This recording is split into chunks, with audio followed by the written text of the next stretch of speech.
ABC world ഇൻഡെപ്തിൻ്റെ പുതിയ അനാലിസിസിലേക്ക് സ്വാഗതം.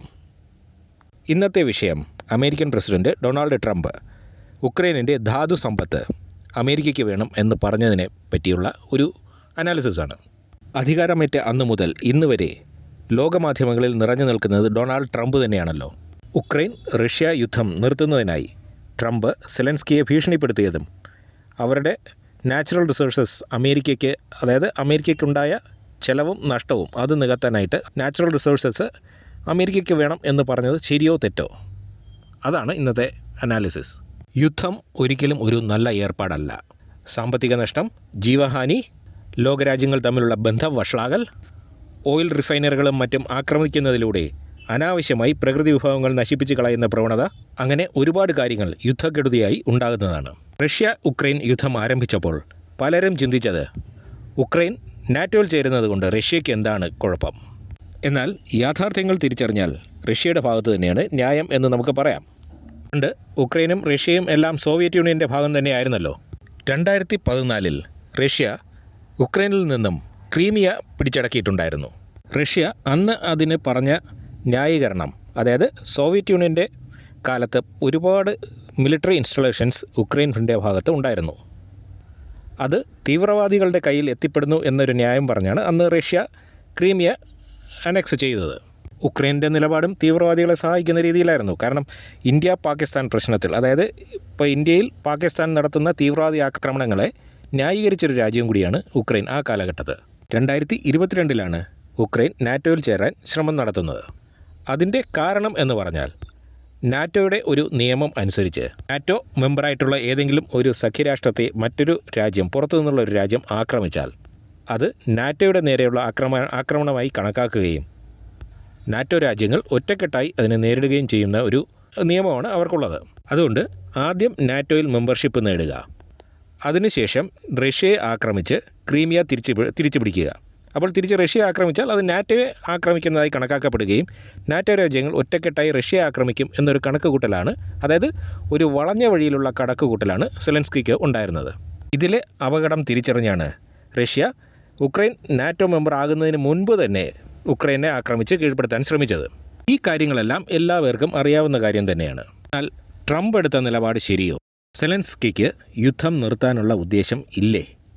എന്നും അമേരിക്കയുടെയും യൂറോപ്യൻ രാജ്യങ്ങളുടെയും ചെലവിൽ ഇങ്ങനെ യുദ്ധം ചെയ്തുകൊണ്ടിരിക്കാമെന്നാണ് പുള്ളി വിചാരിച്ചത്.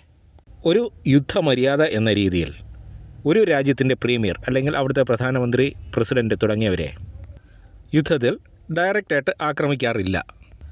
ആ ഒരു പ്രൊട്ടക്ഷൻ സെലൻസ്കിക്ക് കിട്ടുന്നത് കൊണ്ട് യുദ്ധം തുടർന്നാലും പുള്ളി സേഫാണ്. മരിക്കുന്നത് ജനങ്ങളും ജീവഹാനിയും നഷ്ടവും ജനങ്ങൾക്കും. ട്രംപ് ചെയ്യുന്നത് ശരിയാണ് എന്ന അഭിപ്രായം ഇല്ല. എങ്കിലും ലോകത്ത് യുദ്ധമില്ലാതെ ഒരു സമാധാന അന്തരീക്ഷത്തിൽ പോവുകയാണെങ്കിൽ അതല്ലേ നല്ലത്.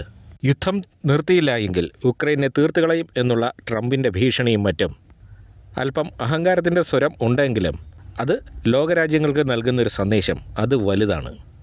മറ്റുള്ളവരുടെ ചെലവിൽ, പ്രത്യേകിച്ച് അമേരിക്കയെ കണ്ടുകൊണ്ട് ആരും യുദ്ധത്തിനിറങ്ങണ്ട എന്നുള്ളതാണ് അതിലെ മെയിൻ സന്ദേശം.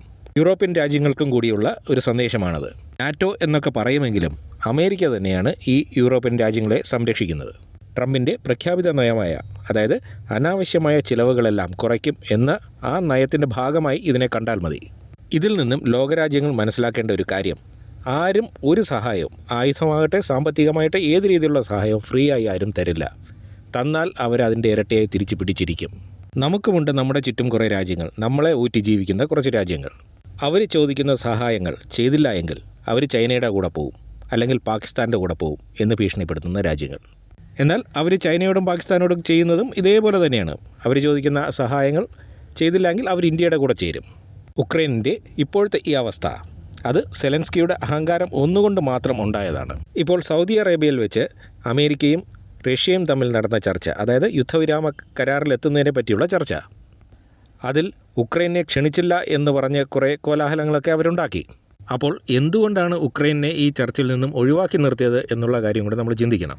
മുൻപ് യുദ്ധം നിർത്തുന്നതിനെപ്പറ്റി സംസാരിച്ചപ്പോഴൊക്കെ സെലൻസ്കിയുടെ ഭാഗത്തു നിന്നുണ്ടായ പ്രതികരണം വളരെ മോശം തന്നെയായിരുന്നു. അതായത് നിഷേധാത്മകമായ നിലപാട് തന്നെയായിരുന്നു സെലൻസ്കിക്ക് ഉണ്ടായിരുന്നത്. പുള്ളി വിചാരിച്ചത് എന്നും യൂറോപ്പിൻ്റെ സഹായം ഉണ്ടാകുമെന്നും അതേപോലെ തന്നെ അമേരിക്കയിൽ വീണ്ടും ബൈഡൻ സർക്കാർ തന്നെ ഭരണത്തിൽ വരുമെന്നുമാണ് പുള്ളി പ്രതീക്ഷിച്ചത്.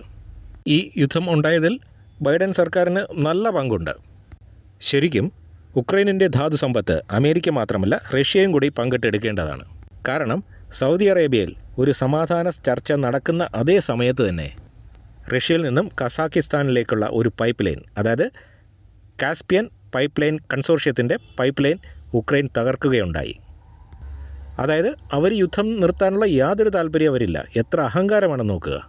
അതുകൊണ്ട് ഉക്രൈനിൻ്റെ ധാതു സമ്പത്ത് റഷ്യയും കൂടി പങ്കിട്ടെടുക്കണം. കാര്യം റഷ്യയ്ക്കുണ്ടായ നഷ്ടം മുഴുവൻ ഉക്രൈനിൽ നിന്ന് തന്നെ നികത്തണം.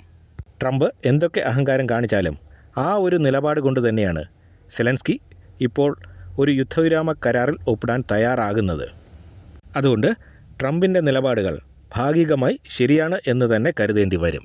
അപ്പോൾ മറ്റൊരു വീഡിയോയുമായി ഉടനെ വരാം.